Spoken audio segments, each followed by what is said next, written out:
welcome to Tell Me Your Story, New Paradigms for a New World. I'm Richard Dugan, your host.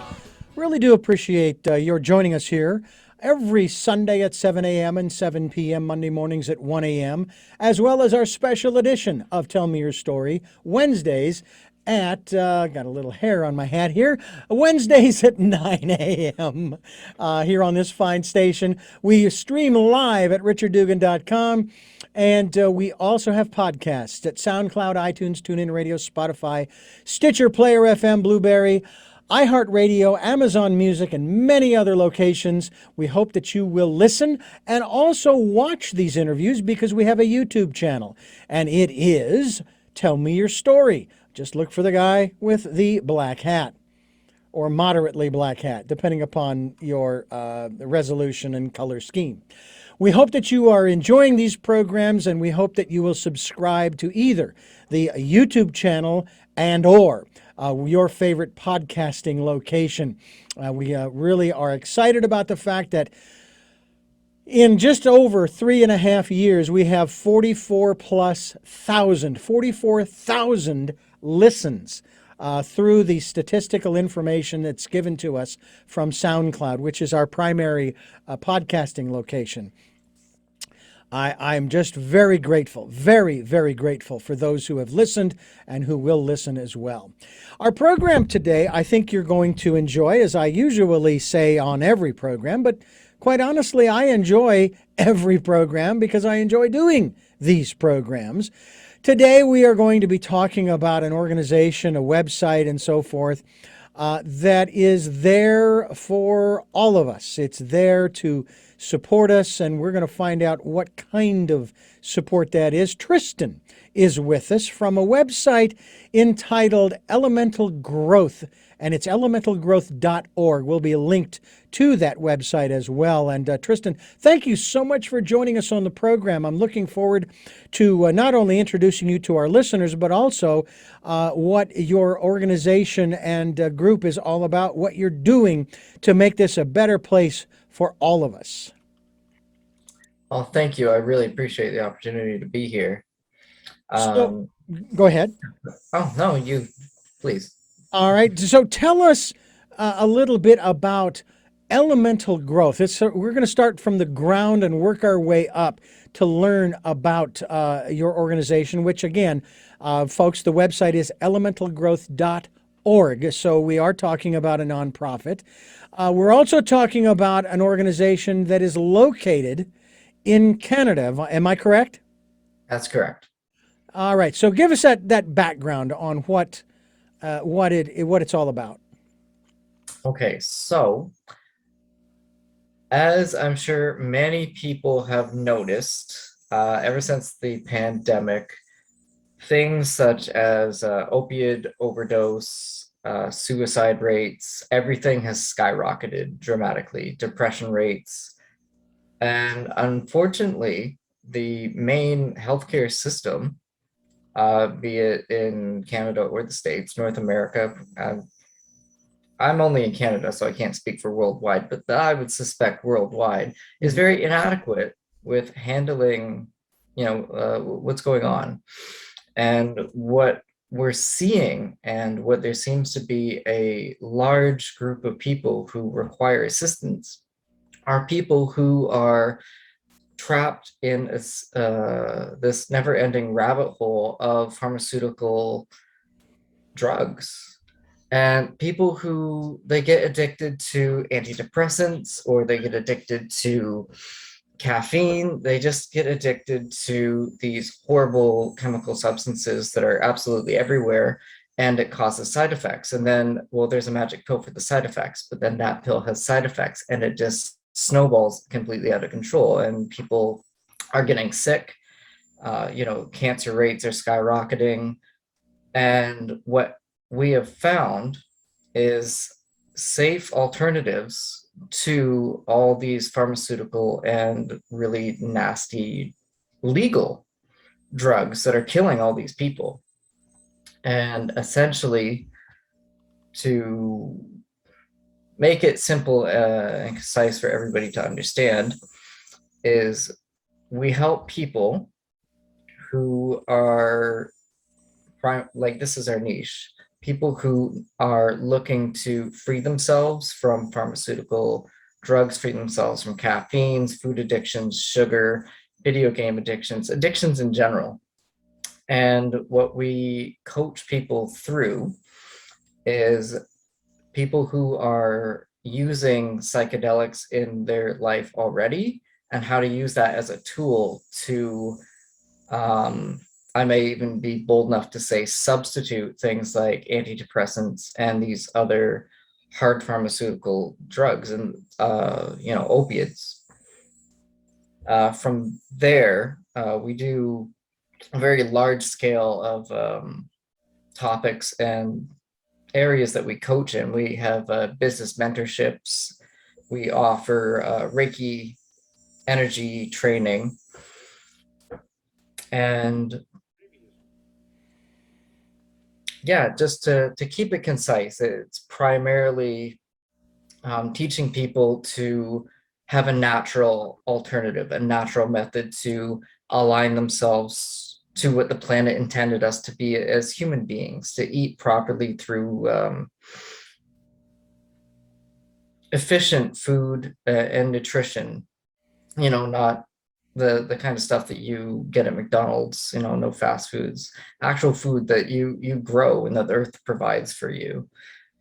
We coach people to align their body with our natural circadian rhythm for sleep cycles. A lot of coaching that I myself went through with Ashley years ago, it cured my lifelong battle with insomnia.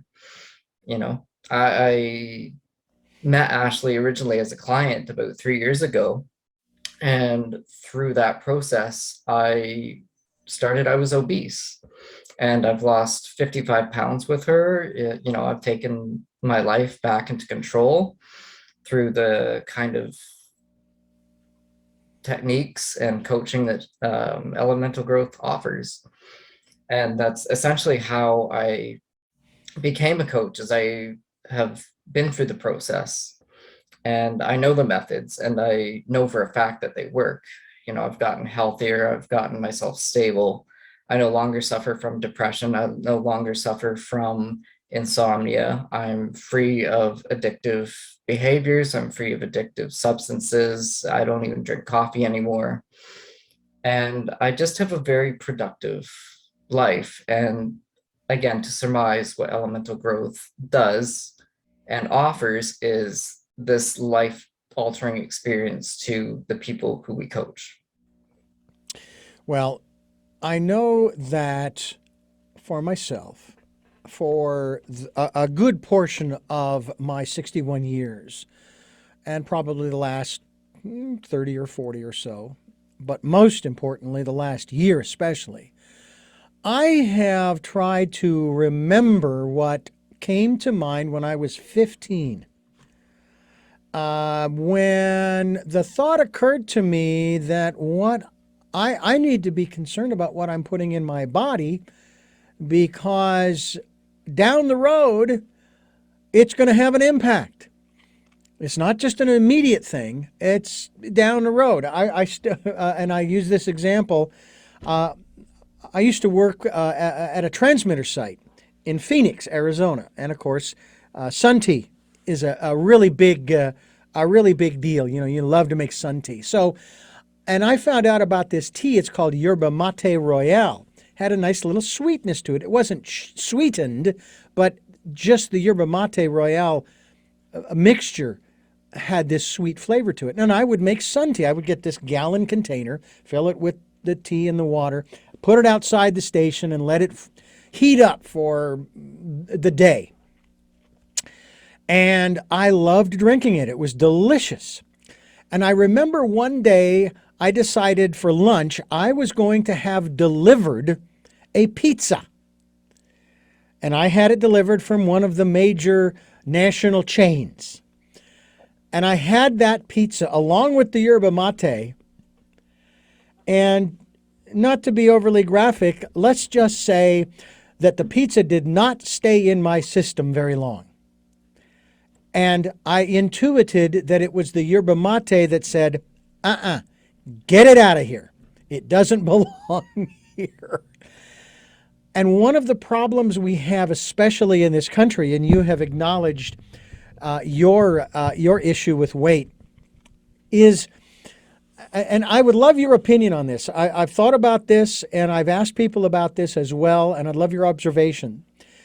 Over the past 2 years, especially since the pandemic was declared, and there was a study done of those who had passed in New York City specifically, where they went back through those who had passed to see what it was that they died of. Was it the actual virus or underlying conditions?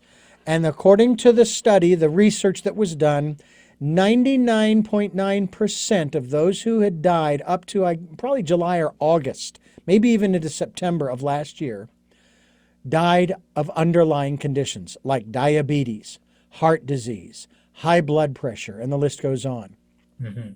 So, my question to you is, if we had been taking care of ourselves as a people in this country specifically, in terms of our wellness and sort of reinforcing our immune system, do you think that it's possible that we might have had 6,000 rather than 600,000 plus dead as of this point?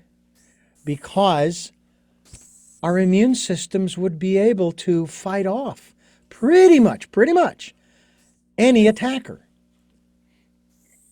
I 100% agree with you, only to the extent that if we all really did take the initiative and take the responsibility to keep our bodies in that pristine, athletic condition that we really do strive as a human species to have, there may not have been any death toll, to be very honest. There's so many factors, from the formaldehyde that's put in soap, from the wireless Bluetooth signals that vibrate the cells in our bodies at a speed in which it's harder and for some people impossible for our bodies to repair itself. There's so many underlying conditions out there that if they weren't there, we would be so much healthier, so much happier. There's so much evidence, scientific evidence on brain health linked directly into gut health and, emotional states.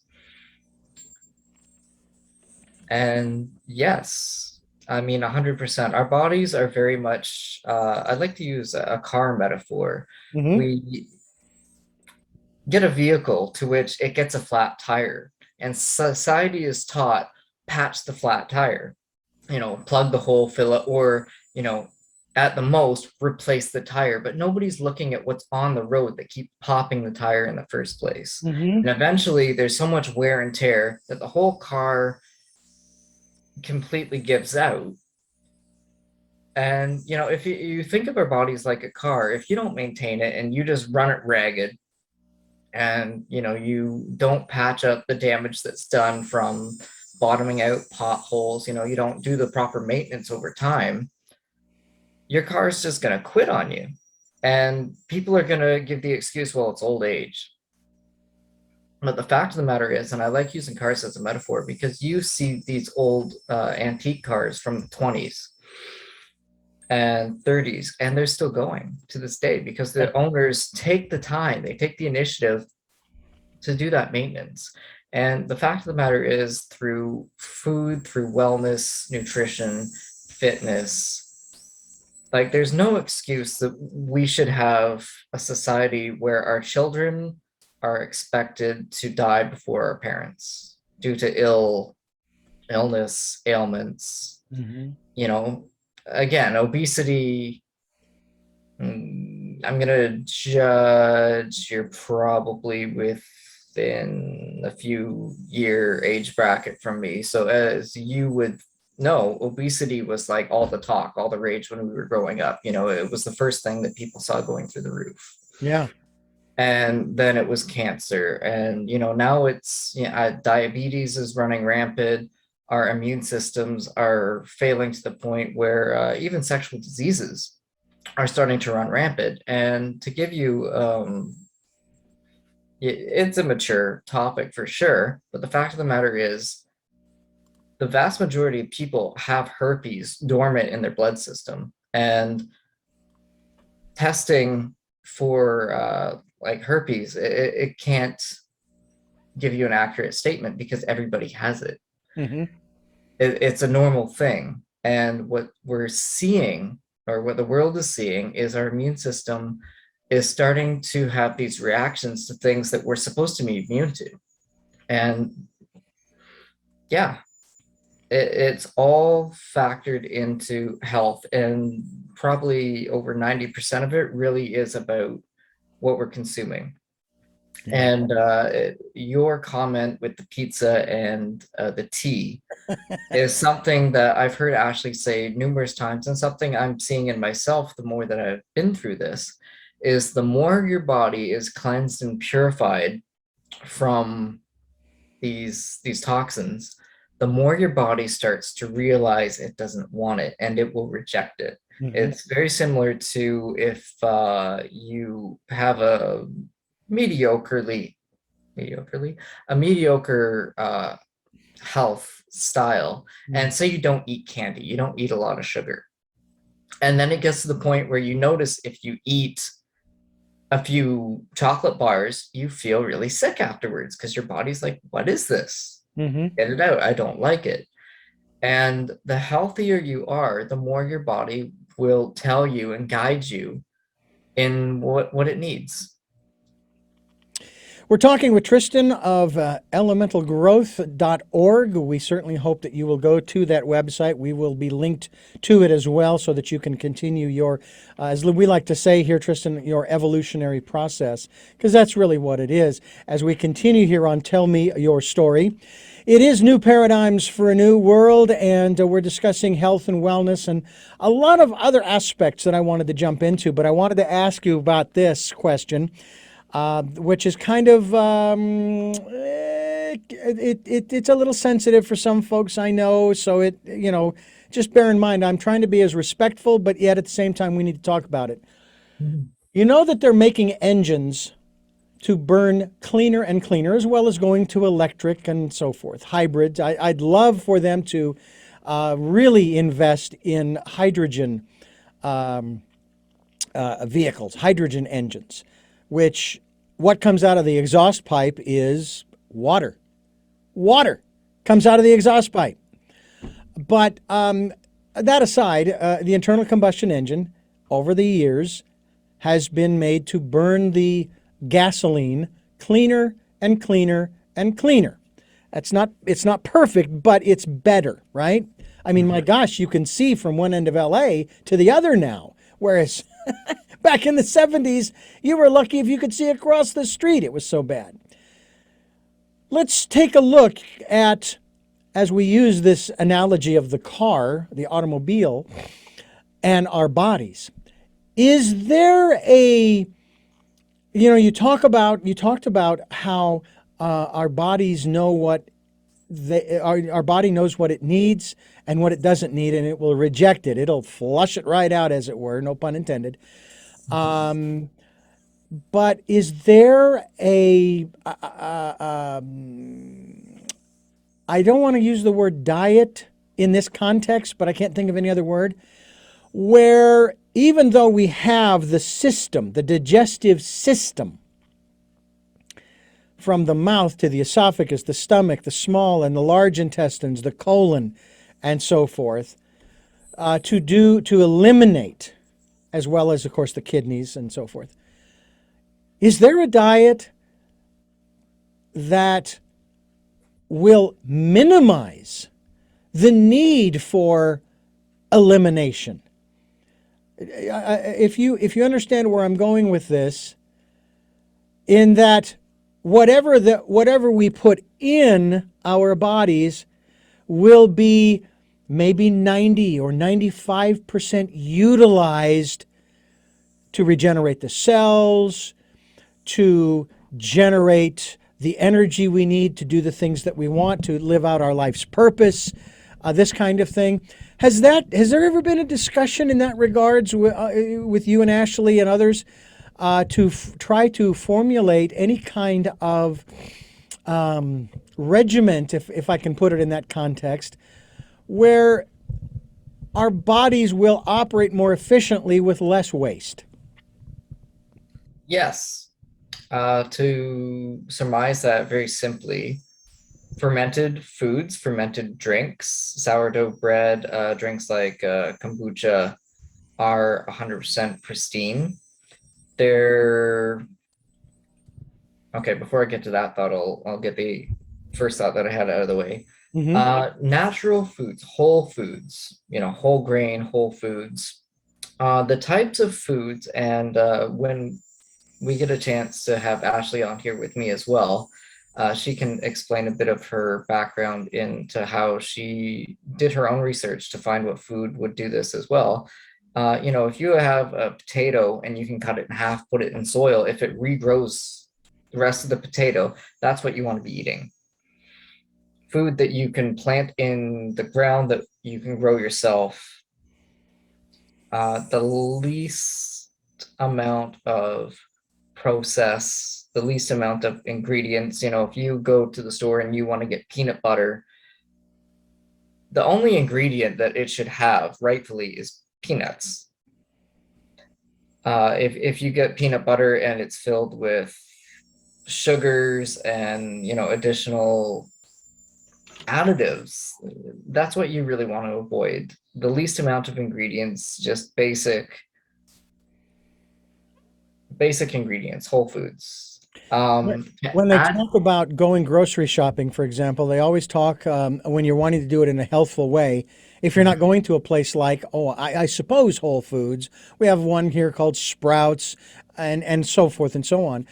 But they always tell you, if you're going to go to the name brand places, always shop at the ends of the store or the back of the store, because everything in the middle between the ends and the back to the front is probably mostly processed foods. And that's what you want to stay away from.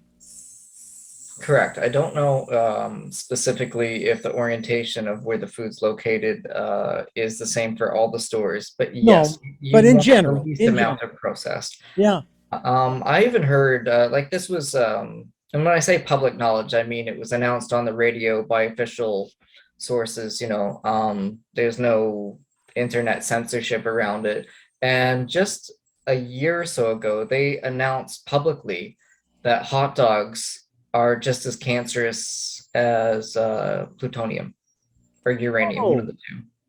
So could we use hot dogs in a nuclear power plant now? Maybe to power that car that you're talking about, maybe. But the fact is that there's so many processed foods that the research is out there, the information is there, and it doesn't take much to look into finding the negative in processed foods. Yeah. And the fact is that, our bodies are really miraculous, that they can tolerate it, and they can tolerate it for many years. The thing is, you look at teenagers and they're in their prime.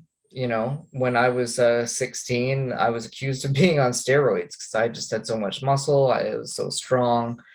And, by the time I hit 30, I'm 60 pounds overweight and obese, because all the junk food that we eat and we can tolerate and put into our bodies, when it can process it and break it down, it builds up over that 10-year gap. That's why everybody hits the age of 30, 40.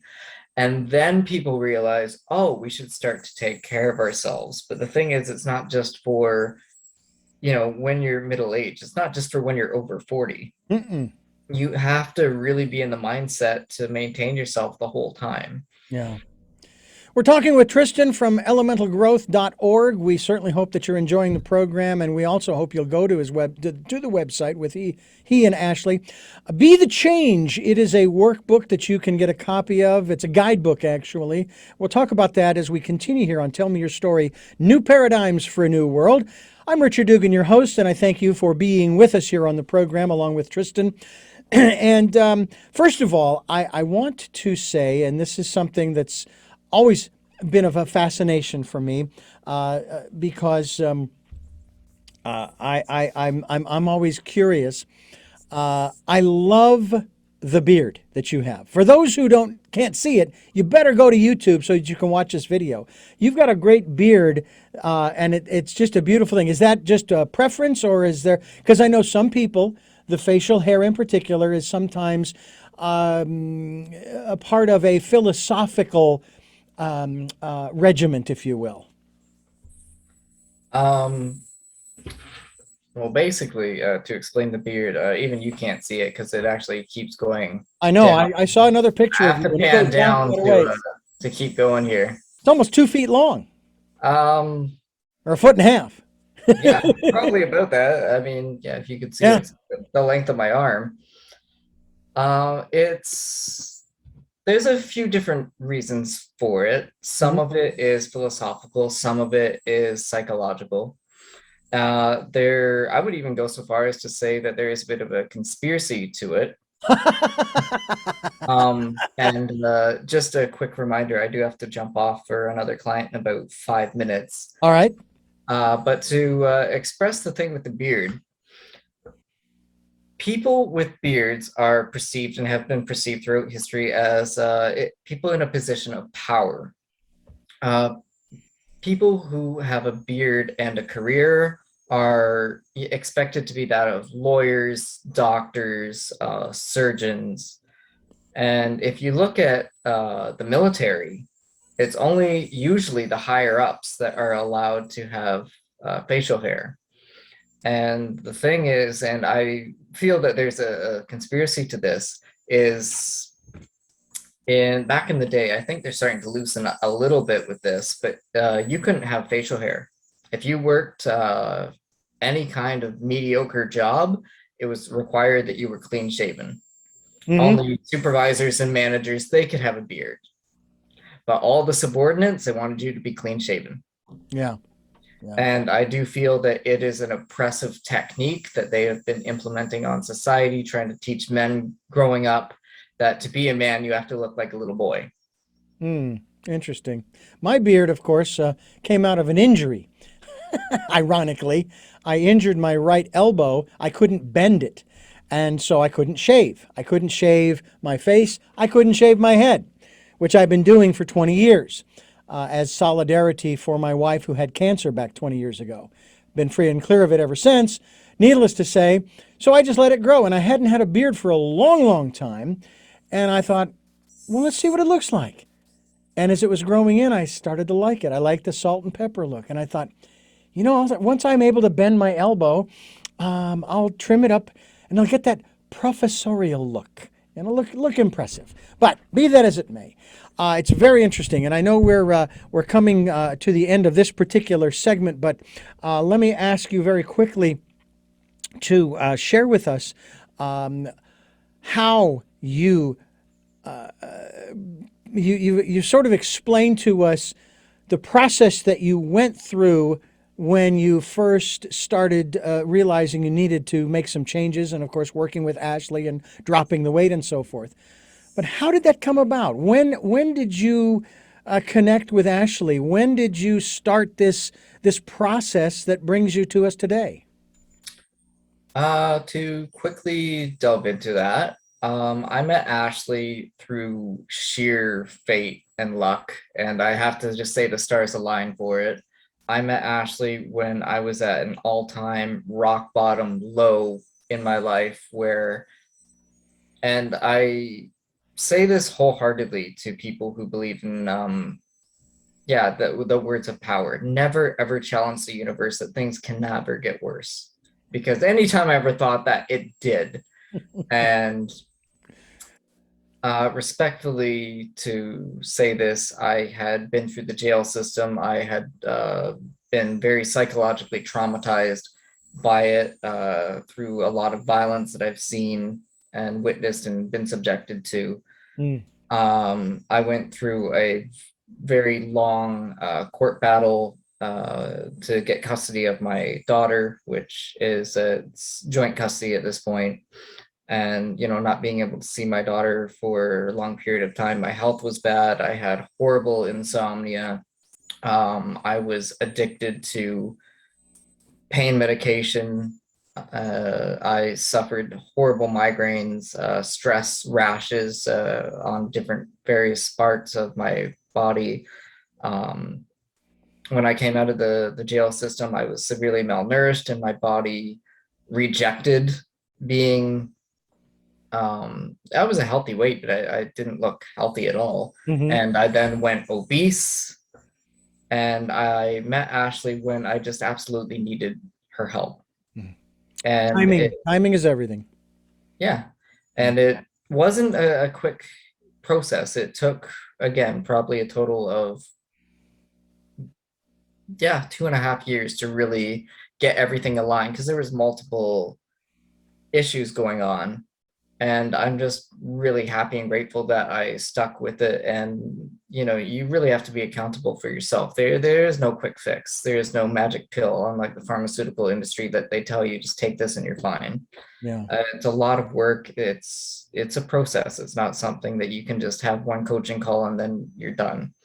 It's a life-changing experience, and it takes a lifetime of implementation. And Elementalgrowth.org is the website. Tristan's my guest here on Tell Me Your Story, New Paradigms for a New World. And we are coming to you to give you choices and knowledge of those choices to help make your dreams come true. And we are here on Tell Me Your Story, New Paradigms for a New World. I'm Richard Dugan, your host, and I thank you for being with us here on this program today as we continue talking about elemental growth. That's elementalgrowth.org. And now we have with us Ashley. We just finished talking with your partner in this endeavor, Tristan. Love to find out more about Ashley and her involvement, your involvement. But thank you so much for joining us all the way from, as we kind of discussed, South Central Canada. Yes. Yeah. Hi, Richard. It's such a pleasure to be here. And yeah, I know you guys have met Coach Tristan, and he is just incredible. He's been such an asset to our team and just helping me out with everything, and taking on more responsibilities than I think at some points I was even willing to delegate. But it's been so helpful and instrumental in our growth here at Elemental Growth. Well, I guess I should ask you, why is elemental growth growing in such a way? What's happening that's causing this expansion, which is fantastic? Yeah. Okay. So here's the thing. I started Elemental Growth. Originally, it was when I had first taken control over my own life. I had my own awakening in about 2014. And once I really started, getting rid of some of my old behaviors and addictions and healing myself, I decided to reward myself by heading out to South America. And I backpacked Colombia, Ecuador, and Peru. It was just incredible and such a reward. And what really happened from that is that the real self-healing happened, and I was able to conceive my son, which doctors said would not be possible at 21 years old. They said, "Oh, you got too many hormone issues. You're irregular," and all these things. And it was just a crazy mess. And yeah, they said I couldn't have kids at a young age, but I did this self-healing, and I did this traveling, and I came back, and I was, I got pregnant, and I'm like, okay, I have to really share everything in my life, from, the natural alternatives. And a part of that was through blogging, and another part of that was just, having my at-home apothecary and my lifestyle in general. And it was in forming all of this and taking these actions and starting to share and, open up my throat chakra, we'll say, so that I could really express myself in such a way that I finally decided to create Elemental Growth. And I struggled for a long time. I was in nutrition school when I came up with this idea of Elemental Growth. And it was from an affirmation I was using. I am Elemental Growth. and I'm looking for a business name. What am I going to name my business? What am I going to tell the government to go official, you know? And then I'm like, I couldn't think of anything. I was so stuck. And then there it is, my affirmation that I was using, and the website was available, and, you know, nobody else had ever used this. So I'm like, okay, well, that's it. And today it's just insane, because even though I integrate all of these things, nutrition, you know, the spirituality through Reiki and chakra work and Kundalini yoga, but there's also, you know, the science with nutrition and all this new stuff coming out around psychedelics. And that's really what sets us apart, is that we're talking about psychedelic integration, you know, actually doing the work. You know, people have these crazy trips and they don't have anybody really to talk to about it. And they have this work that they want to do because they saw this insight to themselves. They saw, you know, what their life could be. They saw what their highest potential could be. And, you know, and then they come out of the trip and they're like, oh, now what? You know, now what do we do? And, you know, so we really found a place, Tristan and I, here in this integration space, helping people work through that, do those next steps, to stay in touch with that highest potential, and to really take action in doing it.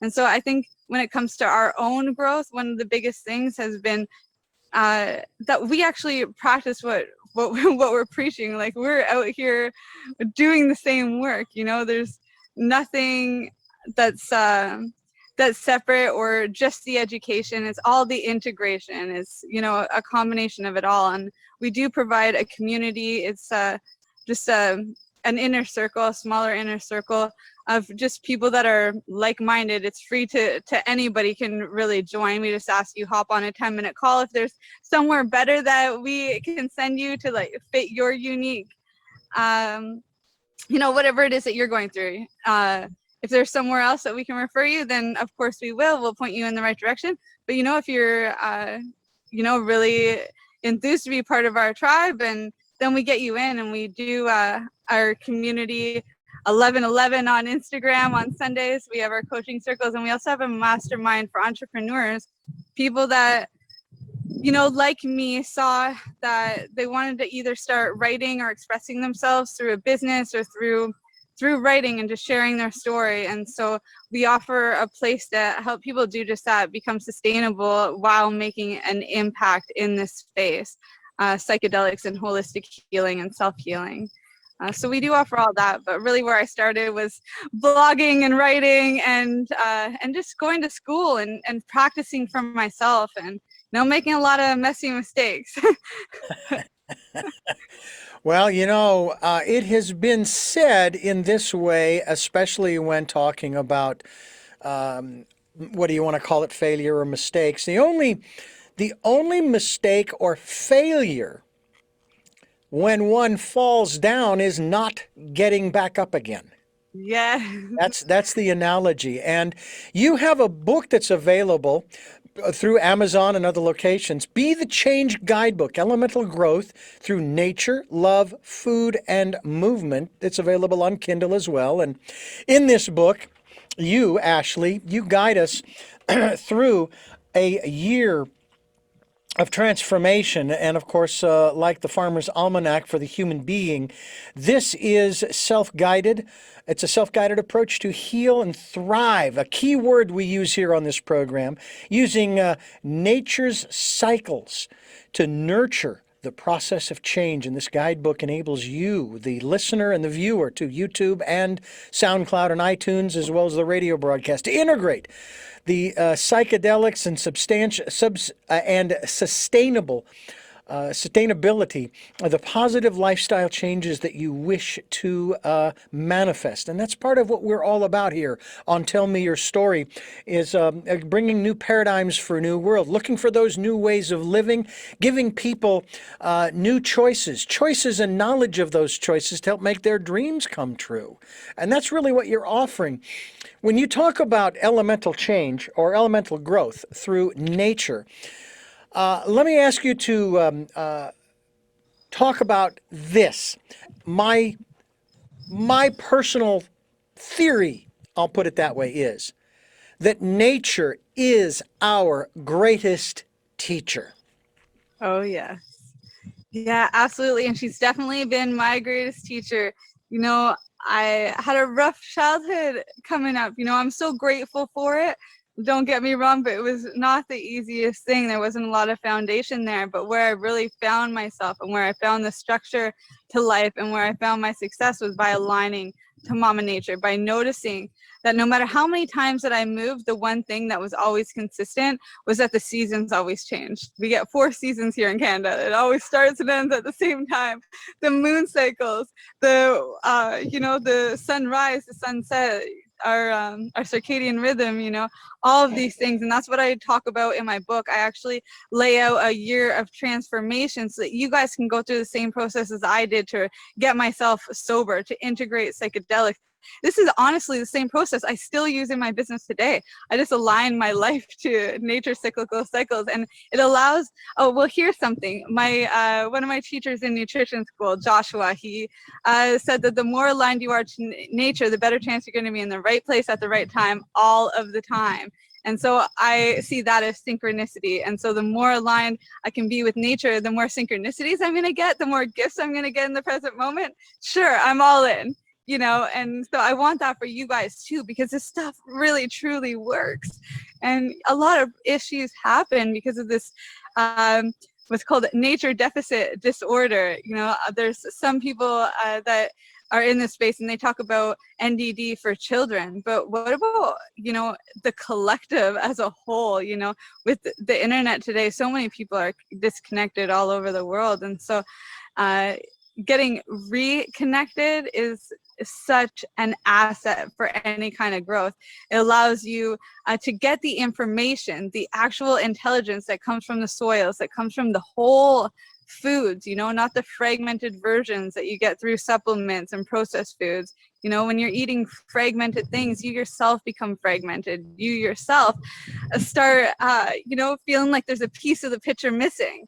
But when you're eating whole foods, when you're, connected with nature as a whole, and you start seeing the similarities, you start seeing the oneness, the fractals, but you start really manifesting more synchronicities. And I don't know, I guess in a way it really does become a magical life, a charmed life. We're talking with Ashley. She is the founder of Elemental Growth, as she has already expressed in that regard. And we're talking about this something new. It's in this case, it's out of Canada. Ashley, of course, she places a strong focus on integration, and that's kind of what you were just talking about as far as nature is concerned, of the indigenous plant medicines for healing and recovery, encouraging clients to explore the tools and modalities that can help them carry out their purpose on Earth. Elemental Growth is an integration program at the forefront of the field, designed by nature with experience and expertise in nutrition, coaching, hormone health, and energy work. And Ashley, we're talking about her first published book, Be the Change, came out in October 2019, which has received, of course, praise from holistic health professionals around the world. I am curious also about where should one start when contemplating one of these kinds of programs. Elemental Growth is what we're talking about, but there's an interesting television program. I don't know if it's a mini-series or not. I've watched 2 or 3 of these episodes, and it's on, I don't know how much television you watch, maybe none at all, and that's fantastic for you. You're not getting all of that garbage. But this particular program is called 9 Perfect Strangers. And it has to do with I'll call it an encounter group. It's they refer to it as more of a spa. They think they're going to a retreat to relax, and actually, what's going to happen? And I've been through a number of personal growth and development programs. I went through LifeSpring back in the 80s. It was similar and is an outgrowth of EST. I've been through and usually they're 5-day intensives: Wednesday night, Thursday night, Friday night, all day Saturday, all day Sunday. And then I went through a couple of programs called Omega Vector and Delta Vector out of Phoenix, Arizona, where I'm originally from. And, we've heard about a lot of these programs where people will go for these intensives, where they're going there to break free from a lot of the stuff that's holding them back. And it sounds to me like that's not what elemental growth is about. It's a year-long program, but it's all up to you. It's self-guided, as it says in your book, Be the Change. Talk to us about, if you don't mind, the comparison, if you can, between some of these other programs that have been around, and you may even be familiar with the one, I think it was out of New York, that they actually made a documentary about, where the guy ended up going to prison because he was using it for his own personal gain, shall we say.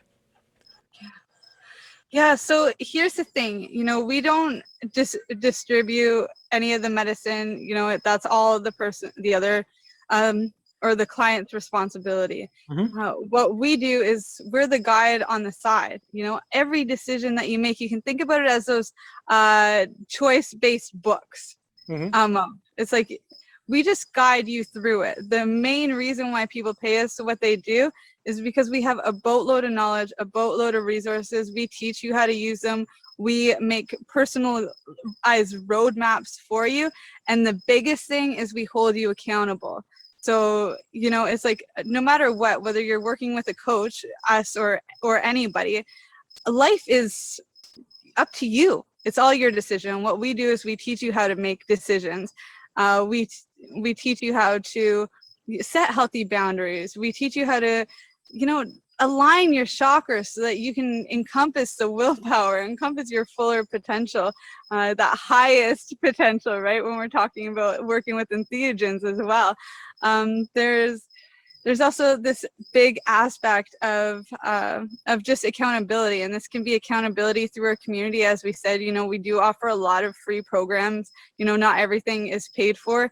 That being said, we do also have paid ones too. It depends on, what people want to get out of it. The biggest thing is, I think, is before I even hop on Instagram or anything, and that's where most of our clients come from, is just people on Instagram seeking out knowledge around these tools that are being talked about so much.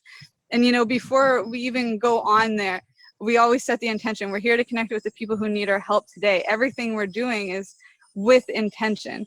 So we're showing up saying, with the intention to the world, to the universe, I'm here to connect with people who need my help. And then we actually help them.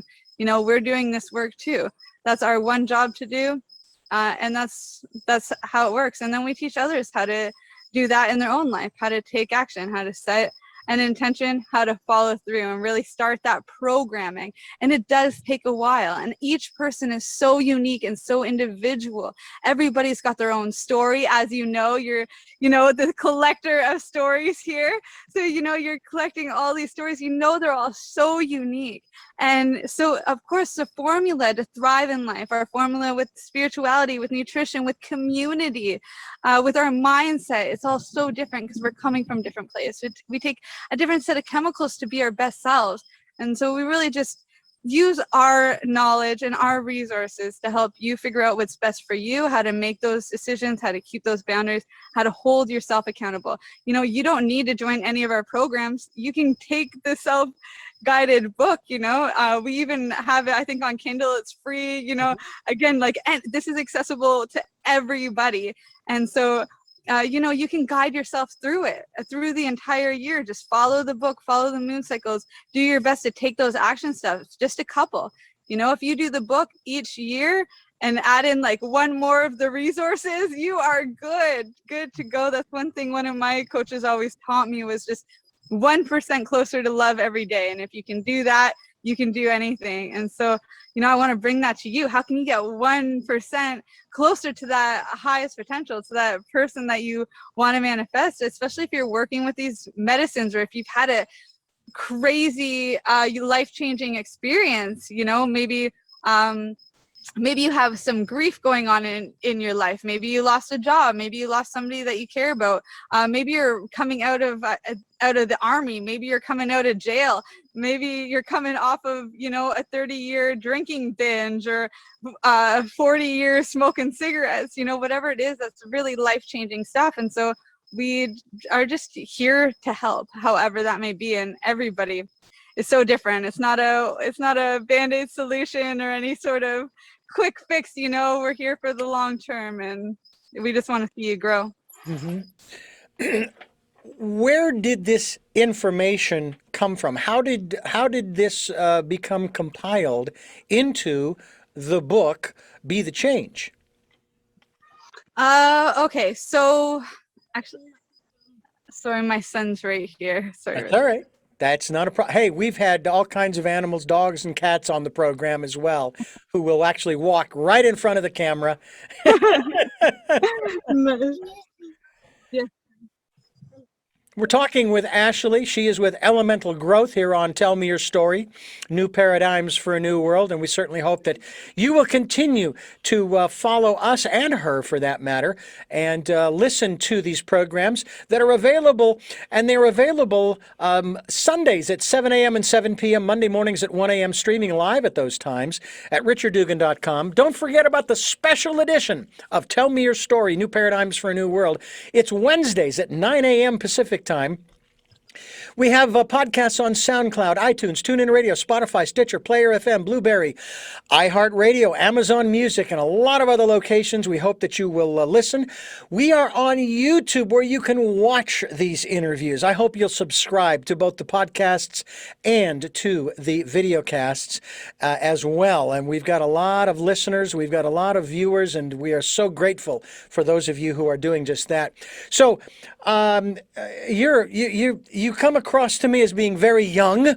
Ergo, how in the world did you compile all of this great knowledge into this particular book, as well as into the business of elemental growth? Well, here's the thing, Richard. When you get rid of all the negativity in your life, all the, you know, vampire or energy drainers of your life, whether that be people or TV or, you know, alcohol, or, you know, just going out and on a shopping spree, and like all these things that really take time away, and they oftentimes are taking life force energy away too. You have a lot of time to do things. So that's number one. Number two is, I'm not as young as I look. Though I really love you for, you know, the beautiful compliment there. And thirdly, I'd also like to say that, you know, I've had a lot of great mentors. I've gone out and I found them. You know, I really believed in that saying of, you're just as good as the top 5 people that you're hanging out with, or the people that you're spending the most time with. Mm-hmm. So, you know, I was like, okay, I've got nothing to lose. You know, I'm sober now. I just like got rid of everything in my life. So, you know, what do I have to lose here? So, you know, I went to I just thought really, really big. I'm like, who can I connect with? And I've had some really amazing mentors, some of them paid for, some of them not. I'll tell you, when I paid for mentors, I didn't even have the money, because, you know, when I was working all the time in the hospitality and tourism industry, that was where I spent the first decade of my life. And I left it all behind when I got sober. I took a year off and I didn't do anything. So by the time I was investing in school and mentors and everything, I didn't have any money. So I just really had this belief that the money was going to come if I took the action. And that's what I did. And it all ended up working out like just fine. I think Terence McKenna said a great thing about, you know, universe is going to respond to courage. Nature always responds to courage. And so this is what the alchemist gold is about. This is what the gurus talk about. I'm so butchering this quote, but he was like going on and on here. And he's like, it's just that, you know, you toss yourself into the abyss and figure out that it's a feather bed. And that's exactly what I did. Is I took these, you know, amazing mentors. Some of them are even passed away, like Napoleon Hill. I got so into this, like some of the old guys, Napoleon Hill, Carl Jung, Alan Watts. You know, I just went all in on these guys who didn't cost anything, who just like left a beautiful legacy behind, Terrence McKenna. And then, down the road, I invested in some. And the truth is, even as a mom, I was able to find the time. It's just, you got to make the decision and commit to it. It's great to have an accountability partner, but you don't need one. Like Be the Change book, that guides you through how to hold yourself accountable, because you have the moon cycles to check in with yourself. That's every 2 weeks you're checking in with yourself to see what your progress is, to release something, or to start taking the action steps to manifest something new. If you can do 12 new things in a year, you get really far ahead.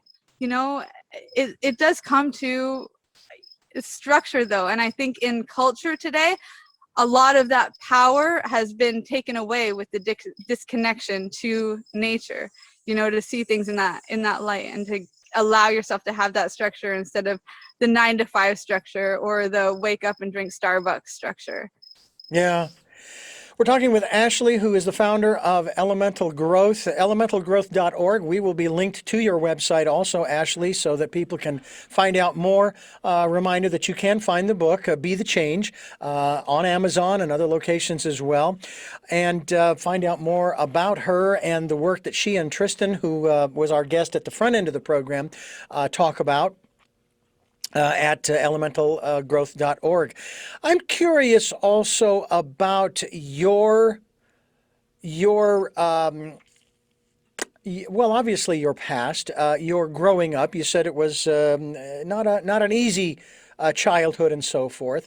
I'm curious as to start with, the philosophy or philosophies that your parents raised you with. Okay. So this is going to be a fun one, and it's going to be a real nice lesson for you guys too in the Toltec path to freedom, taking 100% responsibility. All right. My dad's side of the family, total outlaws. A lot of them are patched in HA. On my mom's side, there's a lot of the same thing. However, on my mom's side, there's also this trauma and like lingering family karma from being indigenous. So we've got, a lot of outlaw bikers, a lot of criminals on both sides. My parents, my mom, she is a miraculous woman, one of the strongest people that I know, because she outlived any of the women in her family line, because she's still alive at 52. Most of them died around the 30-year-old mark. Wow. None of them were very good parents. And she overcame that. She lived through it. Not only that, but my mom did suffer with alcoholism. My mom did suffer with an opiate addiction.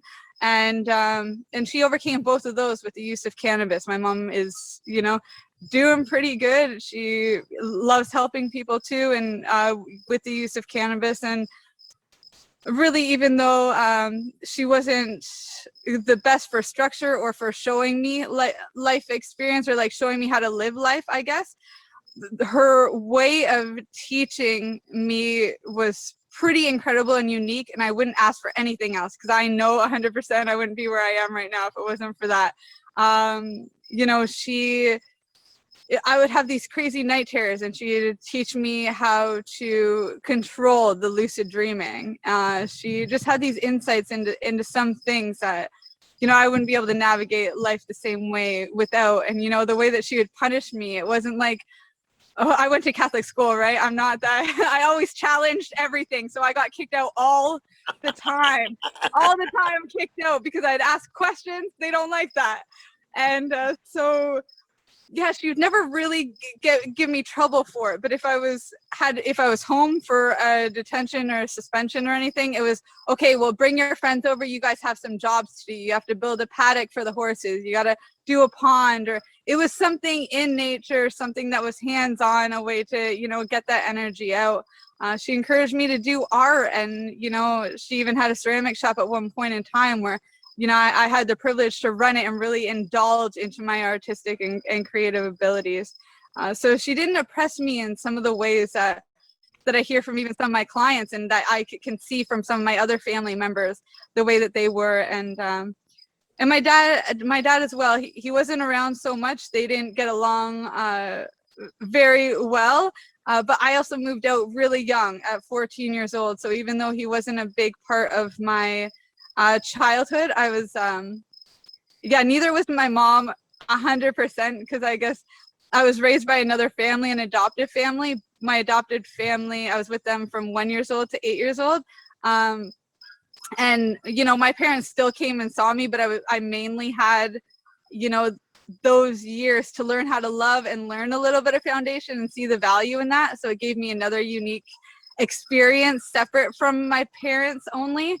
And my dad, so he did show up a little bit around those years, but in the years that I lived with my mom fully from 8 till 14, he wasn't around very much. When I moved out on my own at 14, we started building a relationship again. And it was going really good. And, like obviously being an outlaw, there's like a lot of stuff was accepted that normally wouldn't be either, which was unique, but also, lifestyle caught up to him, and he passed away when I was 17.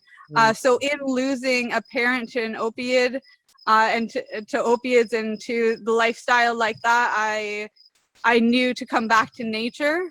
So it was another unique thing. I knew that kind of medicine was not the way. I knew that it wasn't medicine. I knew that it was just as big of a problem as alcohol and the problems that happen with the tobacco industry. Tobacco itself is a sacred medicine. Cocoa, cacao, chocolate, even like cocaine, the coca plant. When I was in South America, I used a lot of coca leaf, and great medicine. But then again, you start messing with it, taking the parts from the whole, and it becomes fragmented and the messages get mixed up. And I was watching how this was just rippling out in addiction and mental health, and I'm like, I can't let that happen to me, and I don't want to see anybody else go through that.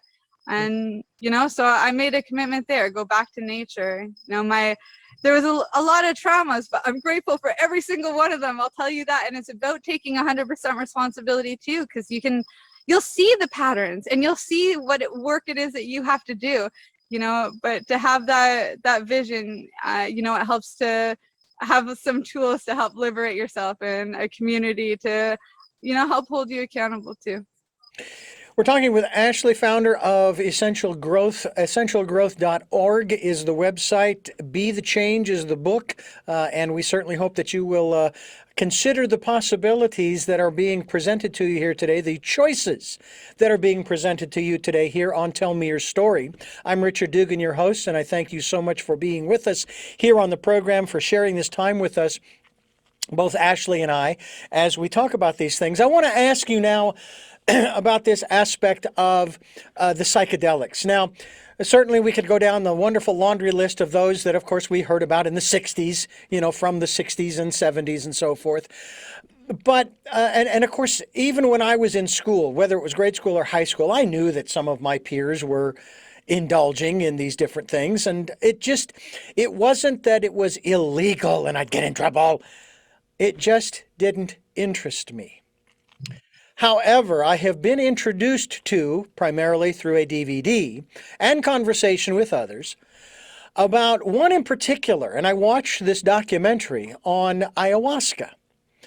And I have been very intrigued to the extent that if the opportunity presented itself, I would probably, within a safe and controlled environment, be willing to experience that.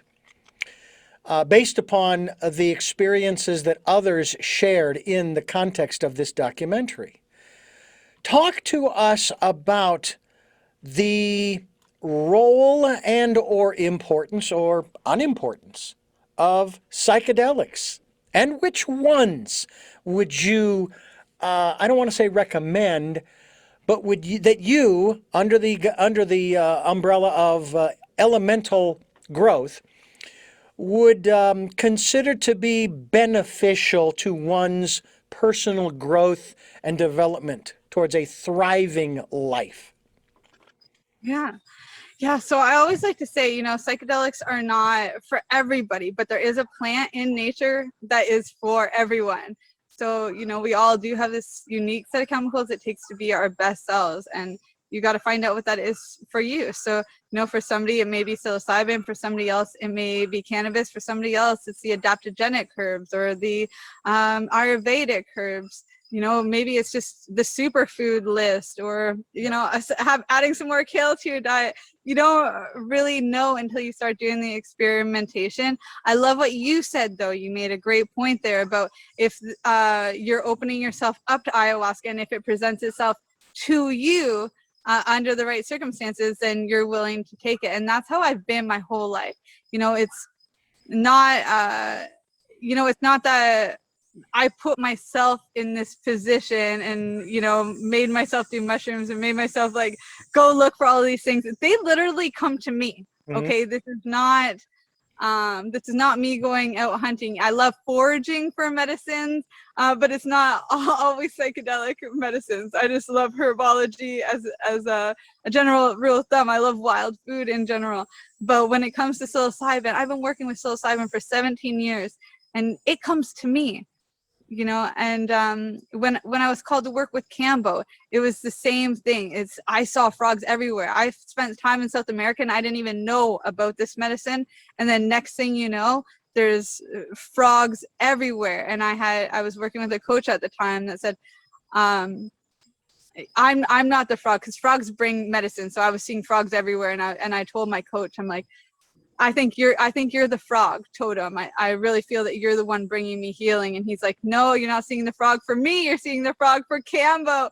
And so he gave me the information, and I did all the work to find the right practitioner, and you know, and I found the right people to go through the ceremony with, and you know, so these things they come to you. You don't have to force anything, and it's going to be the same way with nutrition too. I will say though that most of the people that are coming to us is often for psilocybin, but that being said, you know, there are other medicines that we do help people integrate, because we're not distributors. We don't have any stock in any one medicine. We're here to help the individual. What are the rules or laws? Because you're in Canada. And you have a whole different set of laws than we do here in the United States. A lot of people, of course, the different states here in the U.S., in America, we have bucked the federal system and said, you know what, we're going to legalize marijuana specifically. First for medicinal purposes, and of course, it's a slippery slope, you know, and of course, then for recreational purposes. Does not interest me. That doesn't mean that I'm not interested in using some of the byproducts like the CBD oils and things of this nature, especially for pain. I mean, especially topical. It works really well, along with, for example, DMSO, which is typically used on horses to relax the muscles, you know, that kind of thing, and works great on my knee when I need to use it, you know. But what about the Canadian law? Every country's different. In this case, it's Canada. In terms of psychedelics, is this part of the outlaw of your past? Or does Canada allow people to do kind of what they want? Yeah, so Cambo is legal everywhere in most parts of the world. Cambo is legal. It's a frog medicine. It's very intense, very heart opening. You know, for some people, it can, you know, help you see in the dark, you know, have better senses for hunting and those kind of things. For others, it's to be a warrior in the spiritual realm and go back and through your ancestral past and your past lives and things like that. It's a very powerful medicine. In most areas of the world, it is legal. When it comes to cannabis, we've got cannabis stores on every corner. And if you go to a reserve, it's a native reserve. It's honestly like they're back to back to back. There's more pot stores than anything else. Right now, there's more pot stores than Tim Hortons. I think we're climbing up there. We're about toe in toe with Tim Hortons. Yeah, and then with mushrooms, we have some clinical trials and centers setting up in BC, because that's where Gabor Mate is and where Dennis McKenna is, and, you know, some of these it's where a lot of people are that are really into these things. I love BC. I love living there. I'm just not there right now, and I would love to get back. But yeah, so there are some things happening here in Canada. When you go online to any distributors, any pot dispensaries or anything like that, they do have a spot for mushrooms. However, in most areas you can't buy them yet. It says like coming soon, or they just have the website blank, but to show you that, you know, it's coming. Also, you know, there are some that you can buy online, or, you know, just friends that you can meet in general that are still, you know, no laws were holding them down. So I guess in a sense it is that outlaw to still have some of those connections, and to understand that, yeah, if you go online, you know, you can still trade your money for these things and just take the risk. And you can do it with, you know, just cultivators that are in your area, because likely there's somebody doing these things just trying to help people. Oftentimes, you know, that's what we see anyway, is you know, somebody worked with these medicines and they fell in love, and then they started growing these medicines, and you know, and it comes a point almost like the Martin Luther King Jr. thing, where it's a moral obligation to you know, what was that, a moral obligation to undo unjust laws, or to go against an unjust law, or something like that. Right. And, yeah, so I think that there's a lot of that here in Canada, where So you have a great deal more freedom there under the law than, of course, we do here in America. Everything is regulated and controlled here, and you're not allowed. But you said something I want to talk about. I want to talk about this in the context just a moment or two ago, that I want to dive into in regards to the psychedelics and the use thereof, as we continue here on Tell Me Your Story, talking with Ashley, founder of Elemental Growth, elementalgrowth.com, here on Tell Me Your Story. We're bringing you new paradigms for a new world as we continue our conversation. And I want to ask you, Ashley, founder of Elemental Growth, you used the word ceremony in the context of experiencing many of these psychedelics, among other things. It seems to me that in the States in particular, that's what's been missing more than anything else. And the reason why we have the biggest drug problem we've ever had in this country, regardless of what drug you want to list. And I would kind of set opioids aside, because that's a whole different area, but still serious problem.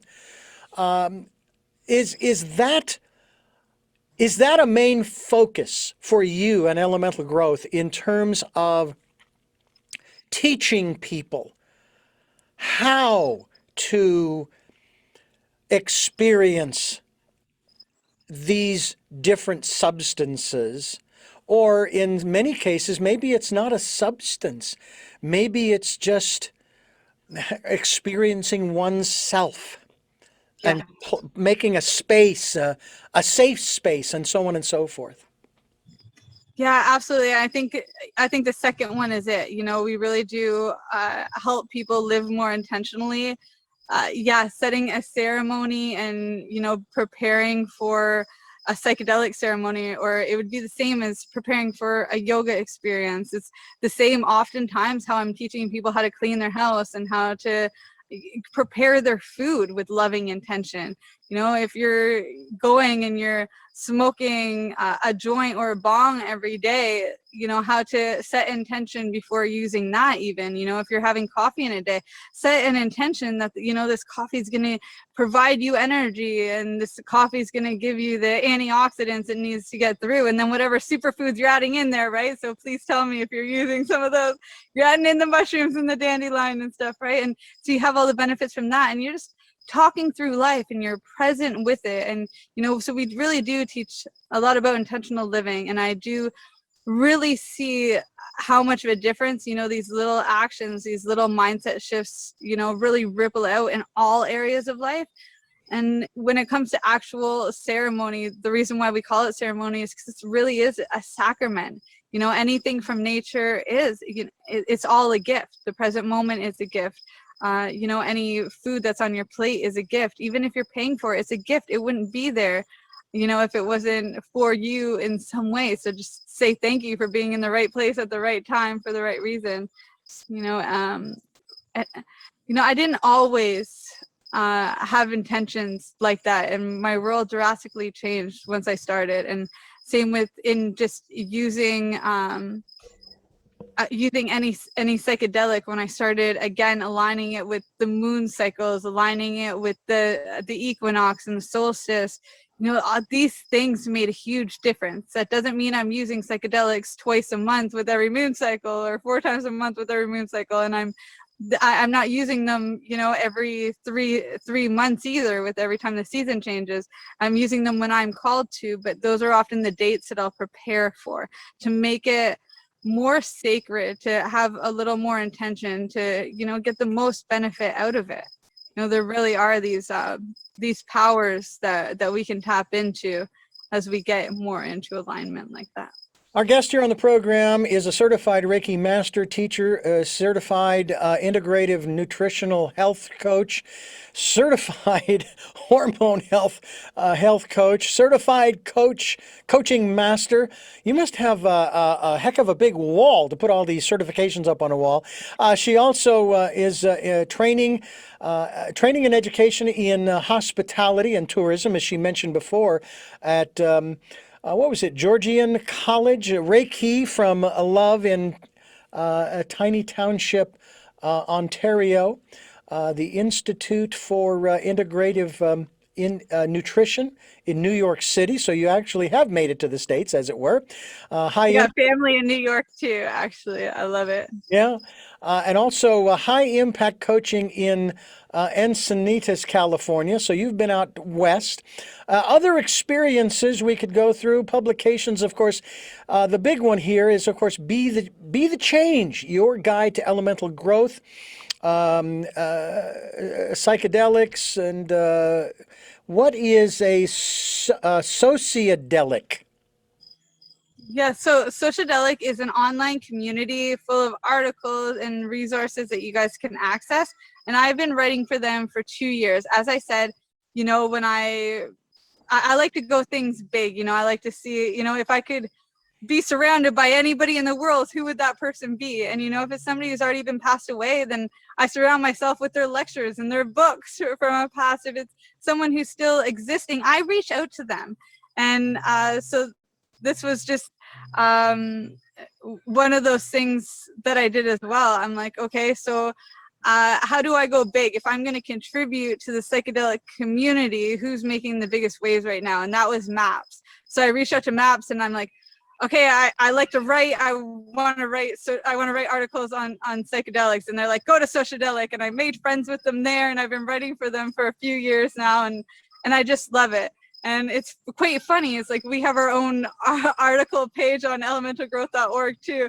And yeah, I still would rather write and publish through them, because it's so nice to just feel connected and to know that I'm contributing instead of it always being doing my own thing. I feel that there's a nice balance there. And it just so happens other people write for us. So it all gets done anyway.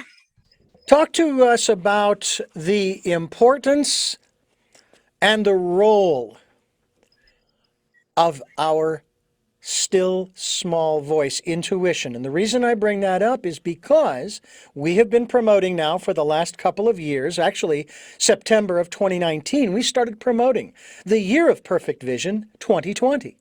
But when we got into 2021, we said, okay, it's time now to expand to the decade of perfect vision, the 2020s, encouraging people to go within, which is where you will get perfect vision of self, listening to that still small voice in that quiet, safe, calm, peaceful place that no one else can go but you.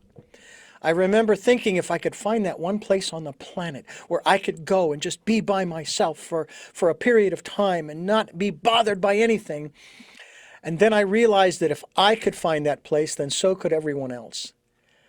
And it was then that I realized, oh, wait a minute, there is one place that nobody else will ever get to. And that's my inner life. Yes. Talk to us about that.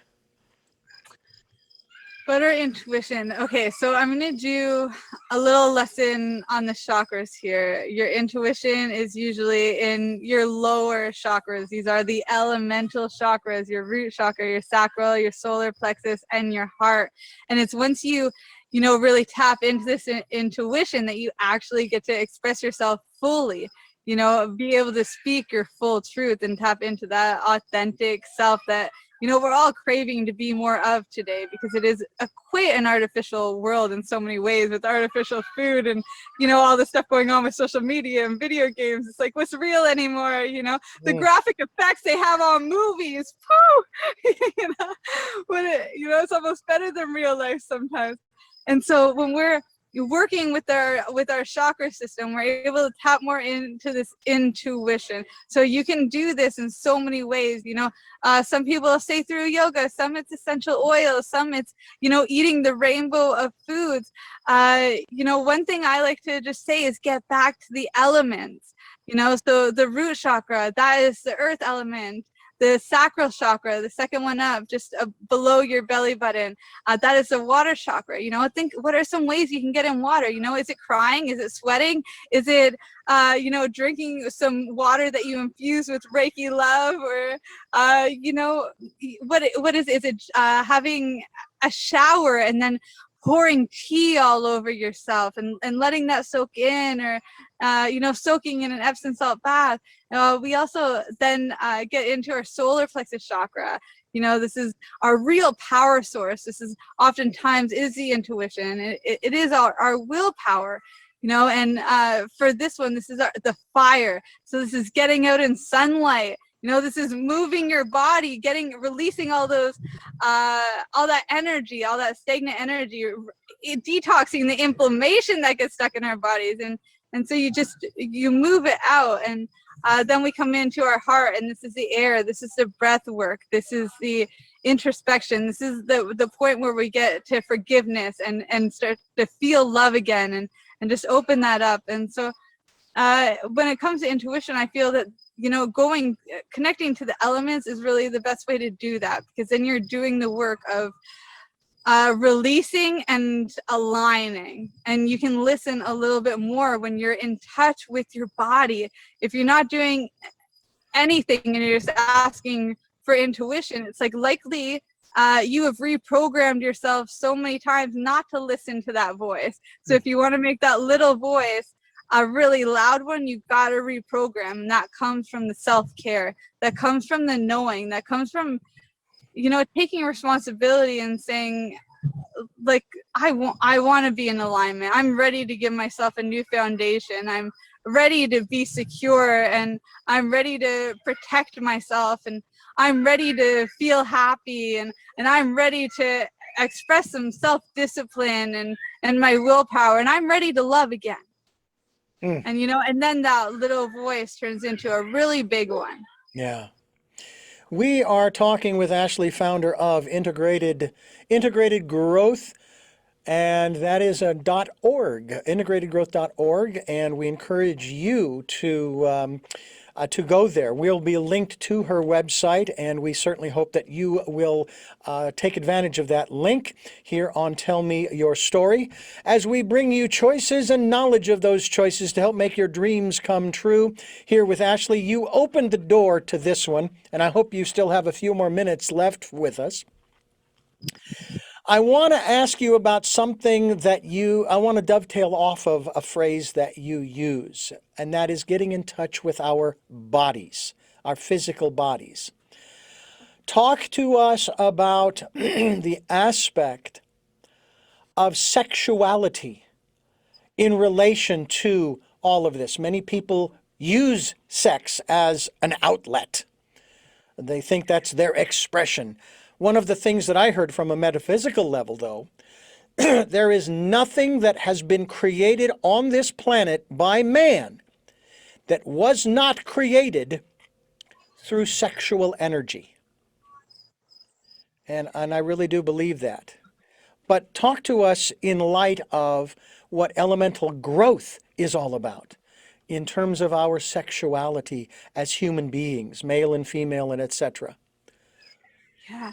Oh man. So sexual energy is really the strongest energy out there, and when it's the strongest for us is when we're in those high school years, that those puberty years. It only lasts about 4 years or so, and then our power really starts to dwindle after that. We just kind of give it away, and I personally am saddened to see so much of it given away to tech today, to the video games and everything, because the powerful energy. That's why, Woodstock even happened in the 60s.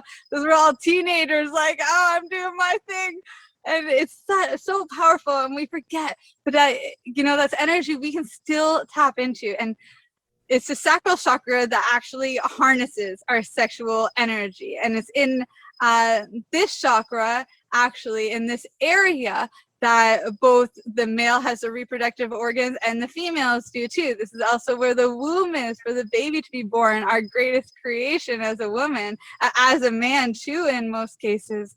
And then, when this is also like the place where I guess we'll birth our ideas, where we birth our creative expressions, the masterpiece of our life. Even if you're into real, like the secret type of manifestation, is all coming from that area. And where is it that we hold on to our weight?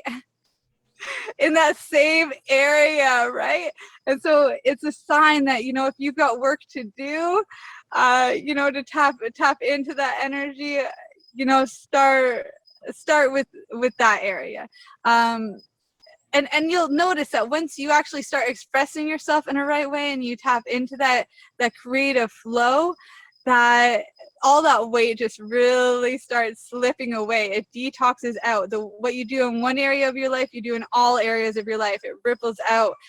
So know that, and have faith that, if what you're called to do is creatively express yourself, that as you do that, the rest of everything's really gonna fall into the place.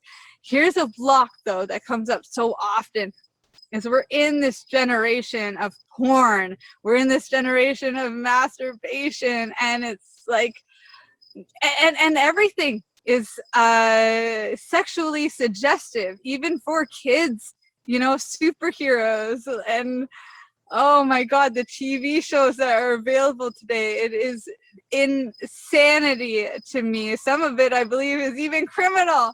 But, at the end of the day, it's our own personal responsibility, right? Back to that Toltec path to freedom. You want to break through these blocks, these addictions that take away your power. They're there to take away your power. It's like smoking cigarettes. It's like tobacco is such a great medicine. But then if you give it away to industry, and you start buying products from the man, because that's who's getting that money, it's like, it's not much of a rebellion, is it? The feminine movement, it sold a lot of cigarettes. So did a lot of the Camel commercials. I remember from my family in the States, those Camels were commercials everywhere. And so porn and masturbation, there's such a movement right now. It's called the Nofap Journey, or the Nofap community. And you'll hear over and over, if you go look that up, how much men, and it's a lot of men, the community is mostly men, but there are some women too that go on this journey, and they start realizing, look, I can really manifest now. Oh, look, like my looks are getting better. Oh, my self-esteem is better. My confidence are better. Oh my gosh, I'm actually attracting people to me, and it's like, all you have to do is take a little responsibility and say, look, I'm not going to play into that. I'm not going to give my energy away to get a show, to have somebody else tell me what it is feels good, or anything like that. Instead, you go for your own direct experience in life. And I think that is so empowering. And that's one of the things that's really feeding, this creative movement using sexual energy. And Napoleon Hill talks about this a lot too, sexual transmutation. So there's another term you guys can look up. Just go down that rabbit hole. You'll enjoy it. Sexual transmutation. It's beautiful. Have fun. You're welcome. I've heard it said too that one needs to keep the energy flowing. Yeah. Okay, and and I know there are lots of different techniques for doing that. Especially, let's just say you don't have a partner. And I've heard that it's important for us to do that. What are your thoughts in that regard? And how would you recommend that if we want to continue to manifest and use that energy, as you say, that strongest of energies that's out there, that how would we do that? So you have to know what your vessel is. If you're not going to be masturbating or watching porn, and you don't have a partner, like you can be on a Nofap journey without it being monk mode. They call it monk mode where you're completely celibate. But if you have a partner and you're still going no fap, no porn, no masturbation, you can still be with your partner. But if you don't have a partner, have another outlet. Maybe that is working out. Maybe your goal is losing weight and you want to get in shape and you want to be strong. You want to encompass a warrior. You put all your energy into that. Maybe it's writing a book. You put all your energy into that. Maybe it's having a baby. Maybe it is into nutrition or home cooking. Maybe it's into school. Maybe it's into helping other people. Maybe it's into growing your business.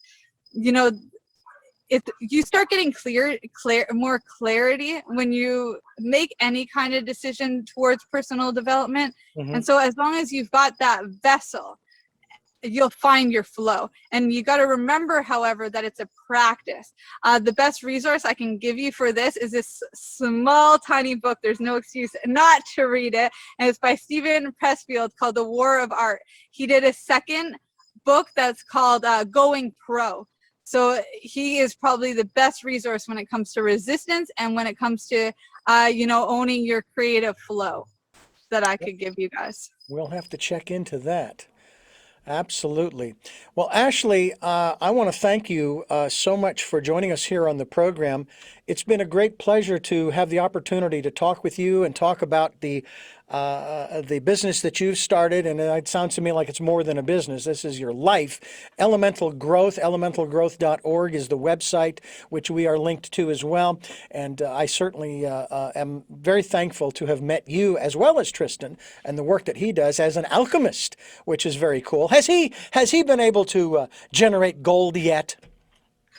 Just the gold in his own life. There you go. See, that's what is so fascinating about many of these mythological stories, and that is that it's all based upon interpretation. Some people say it's literal, but what you just said, I think, is quite astounding. And I think about, for example, what Jesus said to his disciples when they were in awe of him as he was doing all of these miracles. And he said, "Oh, these? Oh, please. You guys are going to do greater miracles than this, greater wonders."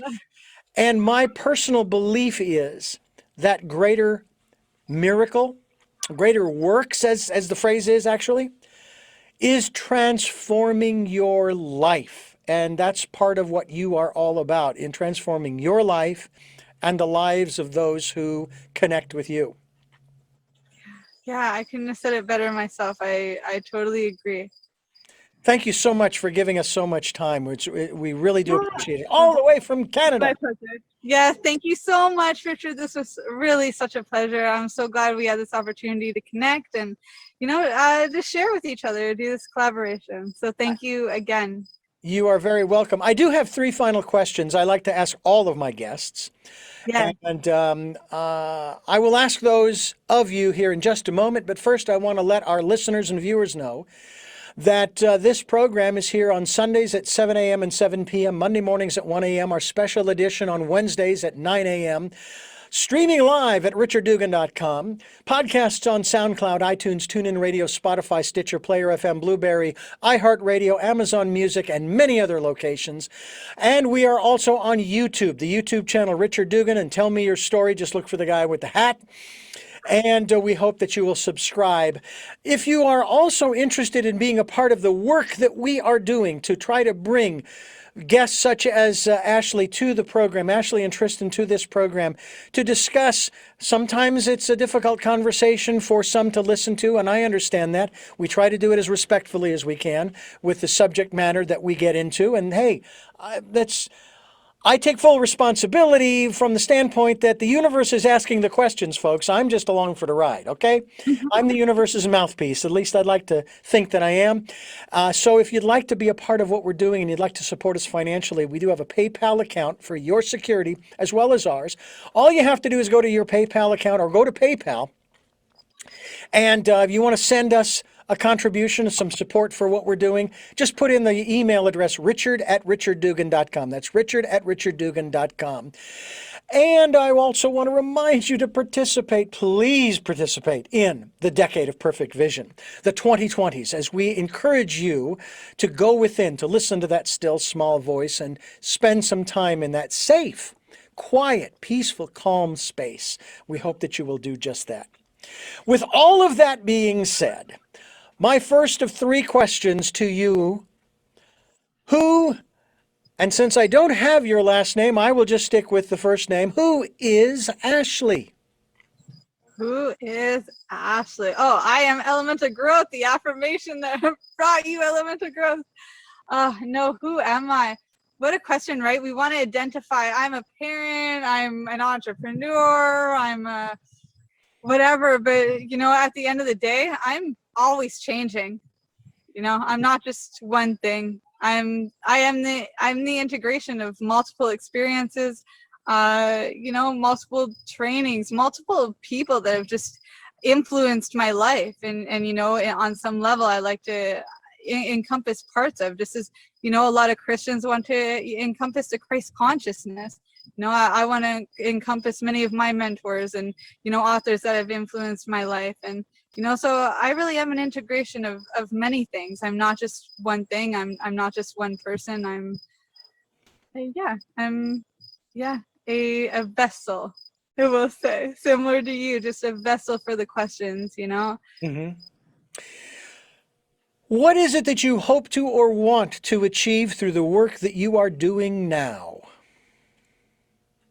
I want to help one person, and every time I help one person, I want to help one more, and I keep that as a goal. Just as my coach once told me, just get 1% closer to love a day. I figure, if that worked, to create more love in my life, to get me closer in alignment to where it is that I need to be to live my own highest potential, then if I can just help one person now, and then help one more, and then help one more, the compound effect really ripples out. And I don't want to help them in the way that I want to help them, or in the way that I feel that they need. I want to help them with what they actually need. I take the time and I listen, and I infuse everything with intention and Reiki vibes, and I do it for the others. And finally, what is your life's purpose? Oh, do you know what? This is such a big one because we have so many passions, right? My passion is for herbology. My passion is for studying and reading and writing and sharing that information in some way, often through writing or speaking and collaboration. I got passions for art, all these things. The actual purpose, though, the reason why I actually feel that I'm here is I have a job to Mama Nature for everything that she's given me to normalize psychedelics, to integrate a new way of growing them in harmony with other plants and medicines. I don't know if you've heard, Richard, of the permaculture movement, but yes. This is permanent culture, and so I feel that my purpose is to integrate permaculture with entheogenic medicines, with the food forest type model. and to in that recreate the hospitality and tourism industry, recreate a lot of these other systems that didn't work, recreate the medical industry, the education industry, all these things. I was taught at a young age, if you don't fit into the world, it's because you're born to create a new one. And so I believe that is my purpose, and and all my passions lead me to fulfilling that purpose.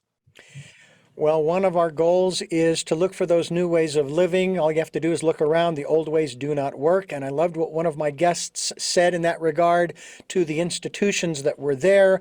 I made the comment that, so do we need to tear down the old institutions and then build new ones? And he said, no.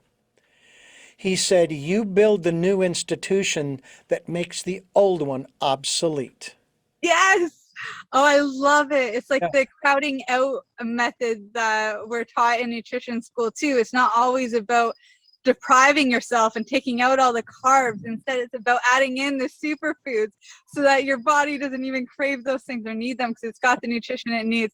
You're saying the same thing in just such a beautiful way, and I'm so grateful. Again, Richard, thank you so much. It's been a pleasure. Again, I thank you, Ashley and Tristan, for joining us here from elementalgrowth.org, the website. Please check it out and check out the book, Be the Change.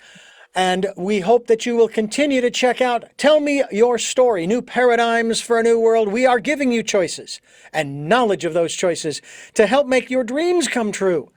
Until our next broadcast, podcast, videocast, love to Lal.